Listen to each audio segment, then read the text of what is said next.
Oke, wis tak record. Oke. Assalamualaikum warahmatullahi wabarakatuh. Waalaikumsalam Waalaikumsalam warahmatullahi warahmatullahi wabarakatuh. Kami dari kelompok 1 yang beranggotakan Naina Alifia Rifhana dengan NIM 006, Nisrina Zulfa Nadia dengan NIM 007, Anatasha Aulia Nurhaliza dengan NIM 015, Ardila Aulia Labiba dengan NIM 017, Akmal Rizky Wahyudi dengan NIM 024, Janika Putri Fardila dengan NIM 026, Fania Cindy Artari dengan NIM 029, Alfia Solihatin dengan NIM 033 dan dengan saya sendiri Zakiatus Solihakinanti dengan NIM 036. Di sini kami akan menjelaskan PPT Biologi Sel dan Molekuler pada pertemuan 9 yang berjudul Substansi Genetik pada Sel. Pada pertemuan 9, capaian lulusan yang dibebankan pada mata kuliah ini yakni mengembangkan pemikiran logis, kritis, sistematis, dan kreatif dalam melakukan pekerjaan yang spesifik di bidang keahliannya, dan mampu mendemonstrasikan pengetahuan biologi pada tingkat molekul, sel, dan organisme, serta interaksinya dengan lingkungan.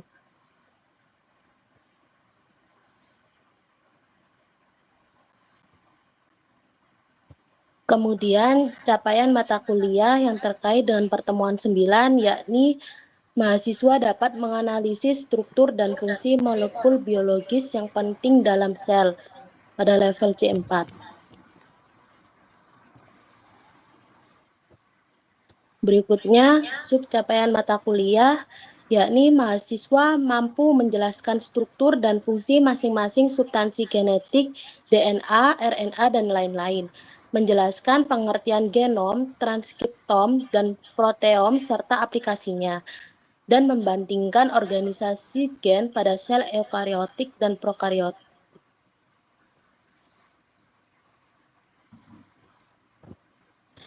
Indikator penilaian pada pertemuan 9 yakni mahasiswa mampu menjelaskan struktur dan fungsi substansi genetik dengan akurat, mengaitkan konsep genom, transkriptom, dan proteom dengan aplikasi biologi molekuler, menunjukkan pemahaman kritis dalam membandingkan organisasi genetik antara eukariot dan prokariot.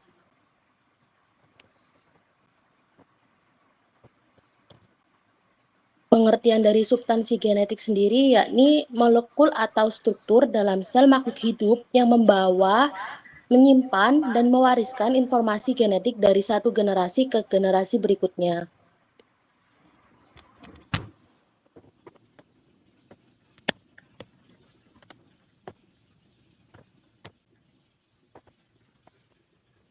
Pada gambar berikut merupakan visualisasi sel manusia yang diperbesar hingga 10.000 kali dengan menampilkan struktur internal sel dengan detail yang tinggi. Gambar berikut bersumber dari Edukatif WHI TV dengan gambaran nukleus inti sel dengan warna biru terang dan retikulum endoplasma yang terlihat seperti struktur ungu bergelombang di dekat nukleus. Kemudian terdapat juga mitokondria, yakni yang bergambar struktur hijau bercabang seperti cacing. Next.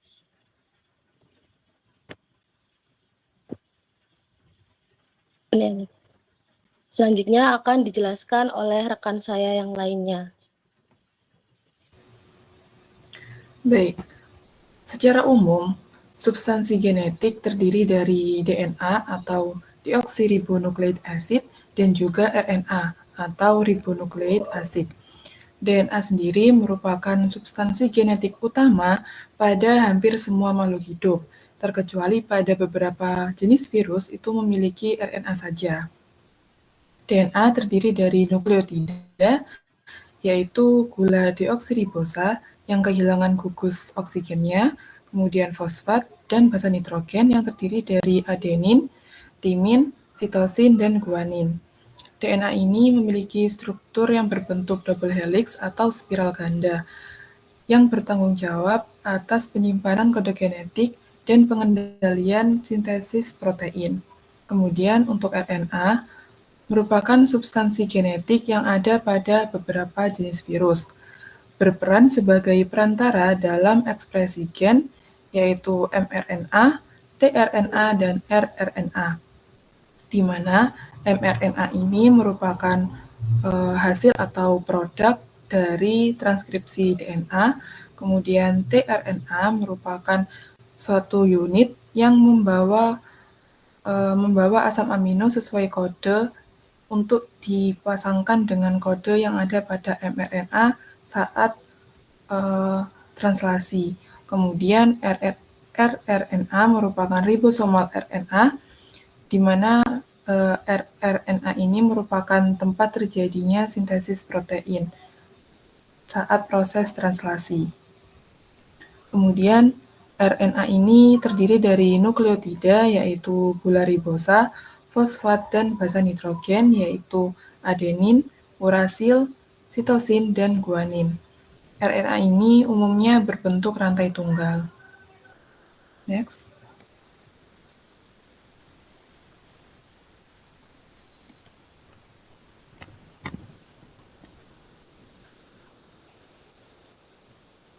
Selanjutnya yaitu kita akan mempelajari mengenai DNA, kromosom, kromatin, dan nukleosom. Deoksiribonukleik acid atau DNA atau juga asam deoksiribonukleat merupakan molekul yang menyimpan informasi genetik semua makhluk hidup dan beberapa jenis virus. DNA ini tersusun dari dua rantai nukleotida yang membentuk heliks ganda atau double helix. Dan DNA ini membawa instruksi untuk sintesis protein dan pengaturan segala aktivitas yang ada dalam sel. Selanjutnya yaitu kromosom. Kromosom adalah struktur padat berbentuk batang yang terbentuk dari DNA yang terpilih rapat bersama protein histon. Kromosom ini menyimpan banyak gen dan hanya tampak jelas saat terjadi pembelahan sel, yaitu mitosis ataupun meiosis.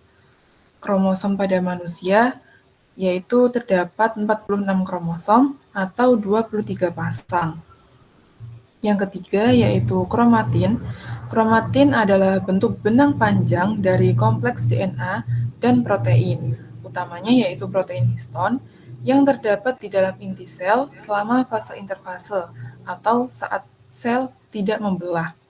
Kromatin ini dapat berupa eukromatin atau heterokromatin, di mana kromatin eukromatin ini merupakan kromatin yang masih bersifat longgar sehingga aktif dan bisa ditranskripsi. Sedangkan heterokromatin merupakan kromatin yang padat sehingga susah untuk ditranskripsi. Kemudian yang keempat yaitu nukleosom, merupakan unit struktural dasar kromatin.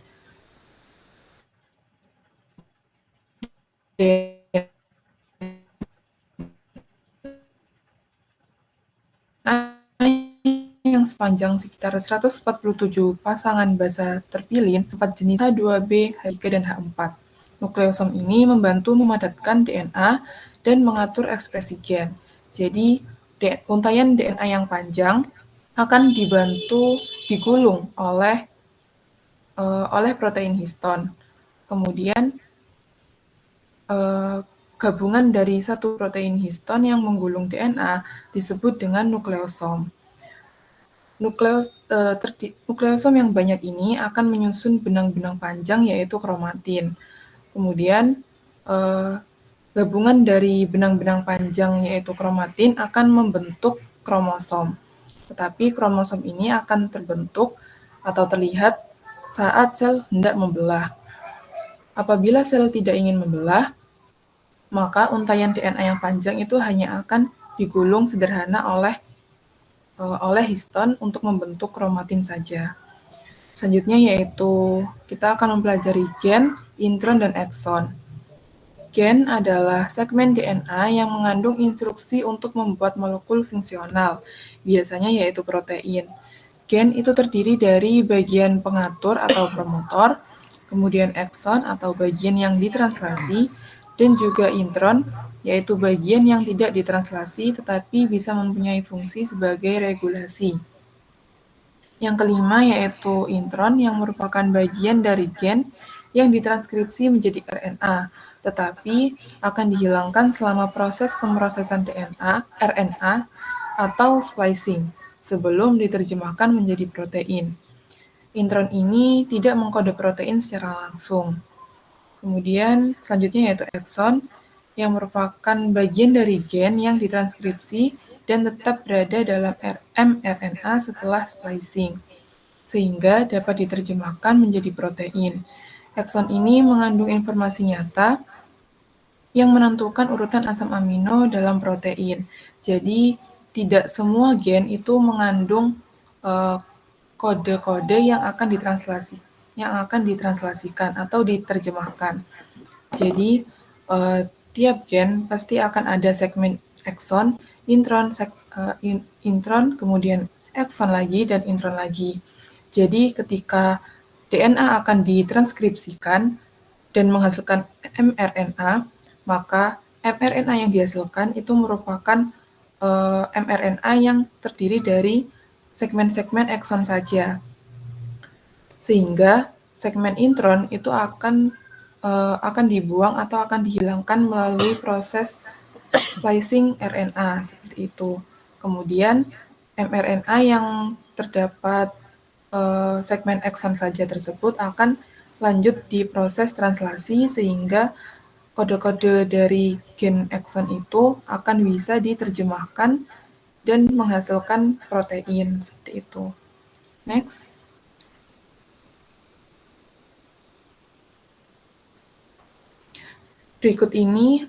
Dua gambar berikut ini merupakan gambaran dari benang-benang kromatin yang ada di dalam inti sel atau nukleus. Next.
Baik, gambar ini juga merupakan ilustrasi dari struktur kromatin yang ada di dalam inti sel atau nukleus. Next.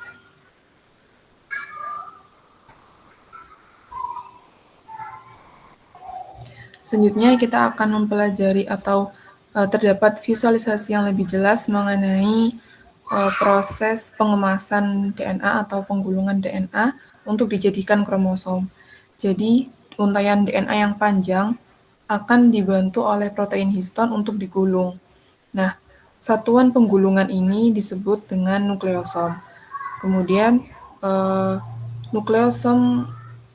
banyaknya nukleosom akan membentuk benang-benang panjang yaitu kromatin. Kemudian benang-benang kromatin yang akan mengumpul akan membentuk kromatin fiber yang nantinya kromatin fiber ini akan membentuk kromosom.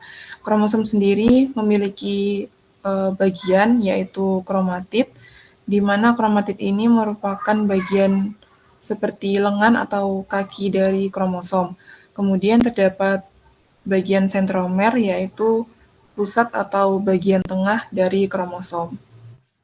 Next.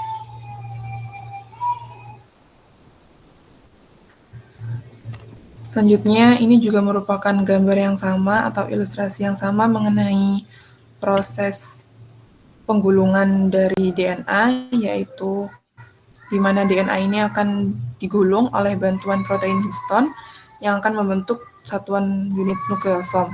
Kemudian satuan unit nukleosom ini akan bergabung dengan nukleosom lainnya membentuk kromatin atau benang-benang kromatin.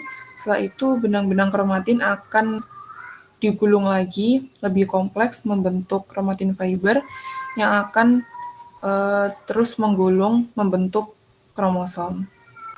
Next.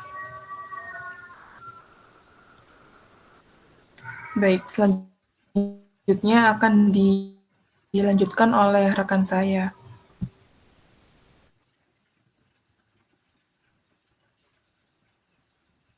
Baik, ini pada materi kali ini kita akan membahas bagaimana DNA yang panjang dan sangat kompleks ini dapat dikemas dalam inti sel sehingga bisa mengatur seluruh proses kehidupan kita dimulai dengan bentuk dasar DNA, lalu bagaimana ia dikemas lebih rapat menjadi kromosom. Nah, DNA atau asam deoksiribonukleat adalah molekul panjang yang berfungsi membawa informasi genetik. Nah, bisa dibayangkan bahwa bentuk DNA itu seperti sebuah tali yang terbuat dari unit-unit kecil yang disebut nukleotida. Struktur DNA berbentuk heliks ganda dan dua untai DNA saling melilit membentuk spiral seperti dua pita yang terjalin.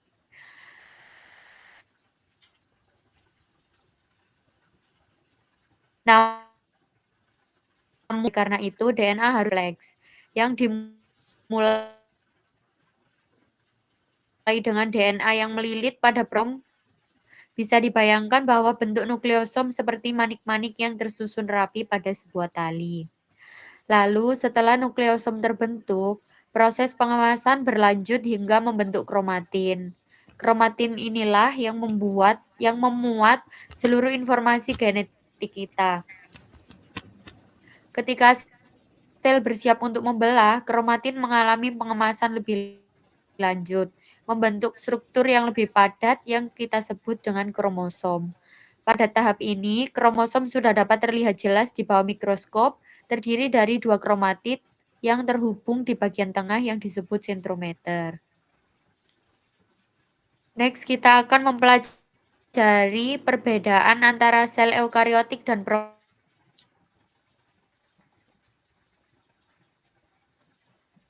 prokariotik. Perbedaan yang pertama terletak pada lokasi materi genetik. Pada sel eukariotik, materi genetik terletak di dalam inti sel yang dibatasi oleh membran. Sedangkan pada sel prokariotik, materi genetik terletak di dalam nukleoid, yaitu area dalam sitoplasma yang tidak memiliki membran inti. Perbedaan berikutnya adalah bentuk DNA utama. Pada sel eukariotik, DNA berbentuk linear dan tersusun dalam kromosom. Sedangkan pada sel prokariotik, DNA berbentuk sirkular dan biasanya hanya ada satu molekul DNA utama. Kemudian kita juga melihat perbedaan dalam jumlah kromosom. Sel eukariotik memiliki lebih dari satu kromosom dengan jumlah yang bervariasi tergantung pada spesiesnya. Sedangkan pada sel prokariotik, biasanya hanya ada satu kromosom utama. Lalu perbedaan struktur DNA pada sel eukariotik, DNA terikat pada histon yang membentuk struktur kromatin. Meskipun ada protein lain yang mengikatnya. Berikutnya adalah plasmid. Pada sel eukariotik, plasmid hanya ditemukan pada beberapa jenis eukariotik, seperti ragi, sedangkan pada sel prokariotik, plasmid umumnya ditemukan sebagai DNA ekstrasirkular kecil. Selanjutnya tentang organel pengandung DNA, sel eukariotik memiliki organel seperti mitokondria dan kloroplas yang mengandung DNA, sedangkan pada sel prokariotik tidak ada organel bermembran. Lalu dalam hal replikasi DNA, sel eukariotik memiliki mekanisme yang kompleks dan terjadi pada fase S dari siklus sel. Namun sel prokariotik memiliki replikasi yang lebih sederhana, dimulai dari satu origin dan terjadi di sitoplasma. Perbedaan penting lainnya terletak pada transkripsi dan translasi. Pada sel eukariotik, transkripsi dan translasi terjadi secara terpisah, secara ruang dan waktu, di mana transkripsi terjadi di nukleus dan translasi di sitoplasma. Sedangkan pada sel prokariotik, kedua proses ini bersamaan di sitoplasma karena tidak ada inti sel. Lalu pada intron dan ekston, sel eukariotik memiliki intron sekuens yang tidak mengkode protein, yang umumnya ada pada gen-gen eukariotik. Namun pada sel prokariotik, intron jarang ditemukan dan proses splicing tidak terjadi. Yang terakhir dalam hal pengemasan DNA, sel eukariotik membentuk struktur kromatin yang lebih kompleks dengan bantuan histon, sedangkan sel prokariotik pengemasan DNA lebih sederhana tanpa struktur kromatin yang kompleks. Nah, kali ini kita akan membahas materi tentang genom, transkripton, transkriptom, dan proteom, omics. Nah, ini merupakan gambar dari integrasi data multi-omics. Omics itu apa sih? Omics adalah studi yang mempelajari berbagai lapisan biologis dalam organisme yang mencakup genomika, epigenomika, transkriptomika, proteomika, dan metabolomika. Setiap jenis omik memberikan informasi penting tentang aspek berbeda dari sel atau organisme. Untuk jenis-jenis omik, yang pertama yaitu genomika yang merupakan studi tentang DNA dan informasi genetik keseluruhan. Lalu ada epigenomika yang mengkaji perubahan kimia pada DNA atau histon yang mempengaruhi ekspresi gen. Selanjutnya transkriptomika yang memfokuskan pada RNA yang diproduksi dari gen-gen aktif dalam sel. Lalu proteomika sebagai peneliti protein yang dihasilkan oleh sel dan bagaimana mereka berinteraksi. Dan yang terakhir ada metabolomika yang mempelajari metabolit atau molekul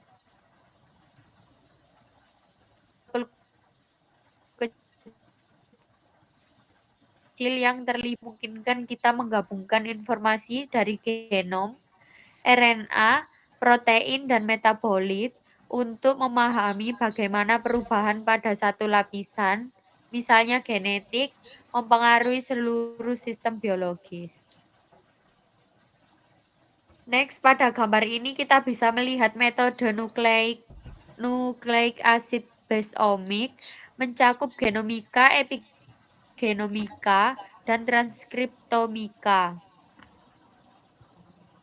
Semua metode ini menggunakan teknik dasar biologi molekuler seperti analisis DNA dan RNA. Meskipun ketiganya berbasis pada asam nukleat, masing-masing memberikan wawasan yang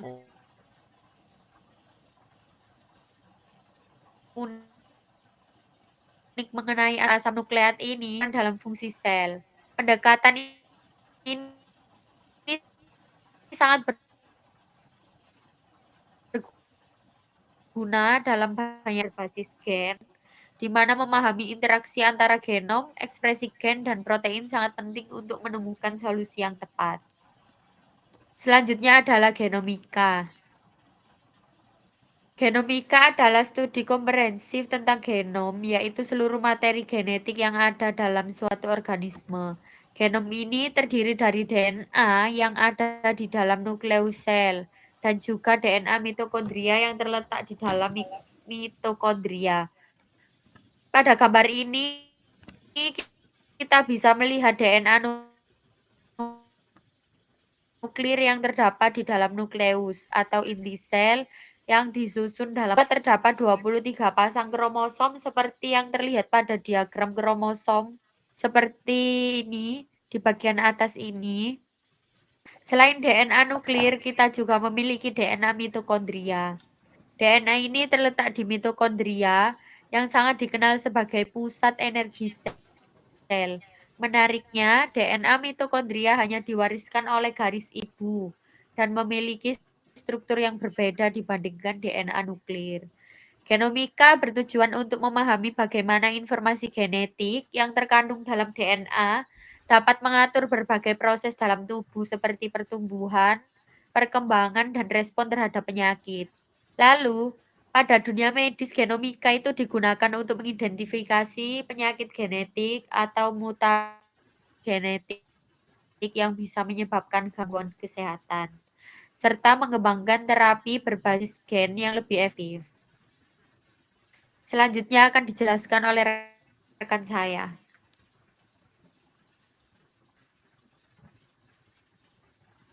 Baik, di sini saya akan melanjutkan penjelasan dari rekan saya. Genomika atau genomik. Jadi, genom adalah seluruh instruksi DNA yang dapat ditemukan dalam sebuah sel. Pada manusia, genom terdiri atas 23 pasang kromosom yang tersimpan dalam nukleus dan mitokondria. Genom nuklear sendiri terdiri atas kurang lebih 3,2 miliar nukleotida atau DNA dan terbagi menjadi 24 molekul linier. Oke, next.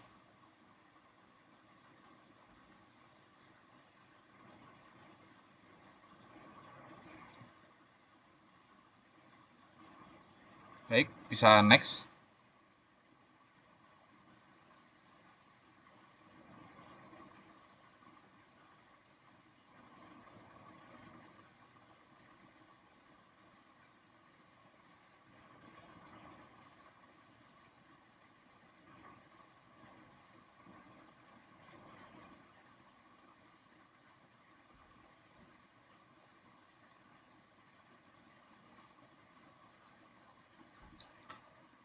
Bisa di next.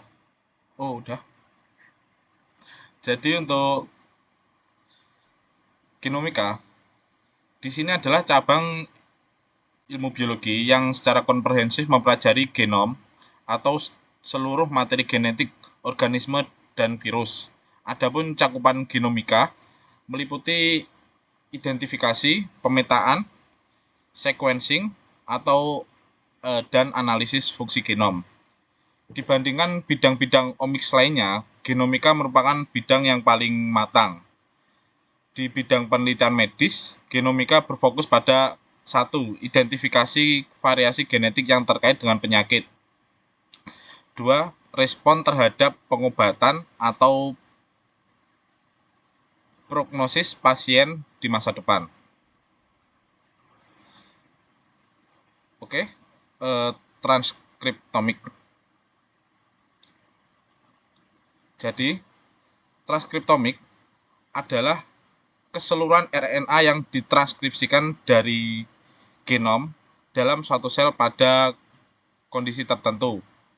Maksudnya, jadi DNA adalah kumpulan informasi genetik, tapi tidak semua bagian dari DNA aktif atau dibaca pada saat yang sama. Hanya bagian tertentu yang dibaca atau ditranskripsi menjadi RNA, dan kumpulan semua RNA inilah yang disebut transkriptom. Transkriptom sendiri mencakup mRNA atau messenger RNA, jadi RNA yang membawa informasi. Lalu juga tRNA lalu yang kedua terdiri atas tRNA atau transfer RNA, juga rRNA atau ribosonal RNA, dan juga RNA non-coding lainnya seperti miRNA atau mikroRNA, sirna atau small interfering RNA, dan juga long RNA yang yaitu long non-coding RNA. Catatan penting, transkriptom bersifat dinamis. Artinya berubah tergantung pada jenis sel. Misalnya sel otot dan sel saraf punya transkriptom yang berbeda walaupun DNA-nya sama. Lalu waktu, di mana ekspresi gen bisa berubah tergantung fase pertumbuhan dan waktu harian. Dan juga kondisi lingkungan. Misalnya saat sel mengalami stres atau infeksi, RNA yang dihasilkan juga akan berbeda. Studi transkriptom dilakukan dengan teknik seperti RNA seq atau microarray. Baik, next. Baik, selanjutnya proteomik.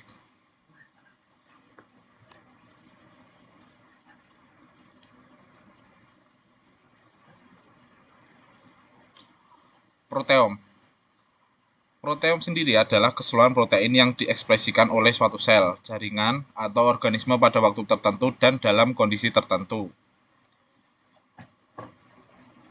Jadi, walaupun semua DNA yang sama, walaupun semua sel punya DNA yang sama, protein yang dihasilkan dapat berbeda-beda tergantung jenis sel, waktu, dan lingkungannya.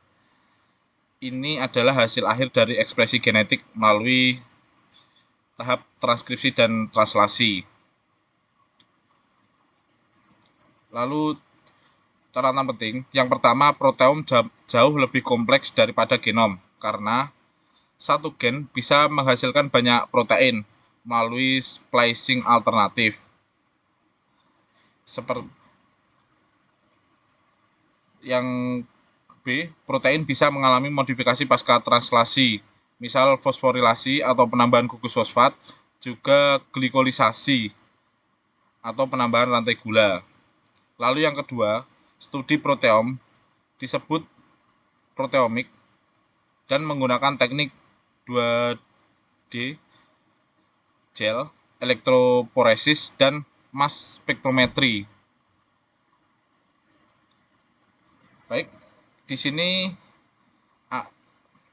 kita akan membahas tabel perbedaan antara genom, transkriptom, dan proteom. Untuk yang pertama, genom.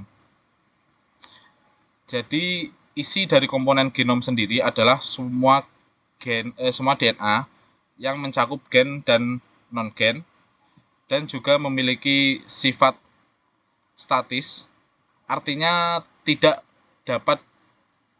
berubah-ubah di setiap sel, kecuali terdapat mutasi. Dan untuk teknologi studinya melalui sequencing.